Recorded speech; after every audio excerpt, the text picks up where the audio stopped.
എല്ലാവർക്കും നമസ്കാരം. നാളെ രാമായണ മാസാരംഭമാണ്. കർക്കിടകം 1. ഇതിൽ പറയുന്നത് ഹനുമാൻ സ്വാമിയെ ഭജിച്ചാൽ കിട്ടുന്നത്, അതാണ് ഇതിൽ പറയുന്നത്. ഹനുമാൻ സ്വാമി ഇല്ലാത്ത സങ്കല്പം നമുക്ക് സങ്കല്പിക്കാൻ പോലും കഴിയില്ല. കാരണം എവിടെ രാമനാമം കേൾക്കുന്നുവോ അവിടെ ഹനുമാനും എത്തിയിരിക്കും. ഭക്തനില്ലെങ്കിൽ സ്വാമിയില്ല, ഹനുമാനില്ലെങ്കിൽ ശ്രീരാമൻ ഇത്ര പ്രസിദ്ധിയും ഉണ്ടാവുമായിരുന്നില്ല. നമുക്കെല്ലാം സുപരിചിതനായ ഹനുമാൻ ശ്രീരാമ ഭക്തനാണ്.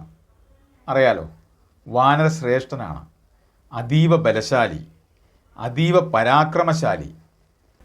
എന്നാൽ കാര്യങ്ങളെല്ലാം വിവേകപൂർവം ചെയ്യുന്ന രാമദൂതൻ. ശ്രീരാമൻ പോലും തലകുലുക്കി സമ്മതിച്ച പണ്ഡിതനാണ് ഹനുമാൻ.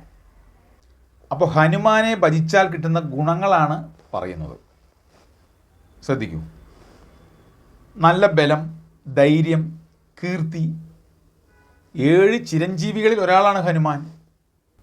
ജന്മത്താലും കർമ്മത്താലും നേടിയ ശാസ്ത്രീയ പാണ്ഡിത്യം, തികഞ്ഞ സ്വാമിഭക്തി, ഇളക്കാനാകാത്ത മനോബലം, മാരുത വേഗം, വ്യാകരണശാസ്ത്ര നിപുണൻ, തികഞ്ഞ സംഗീതജ്ഞൻ, അഷ്ടൈശ്വര്യ സിദ്ധൻ, അപാര കായികശക്തി, ഈ വലുതാവേണ്ടടുത്ത് വലുതാവാനും ചെറുതാകേണ്ടടുത്ത് ചെറുതാകാനുള്ള സിദ്ധി തുടങ്ങിയ ഗുണങ്ങളൊക്കെയാണ് ഹനുമാൻ സ്വാമിയെ ആരാധ്യനാക്കുന്നത്.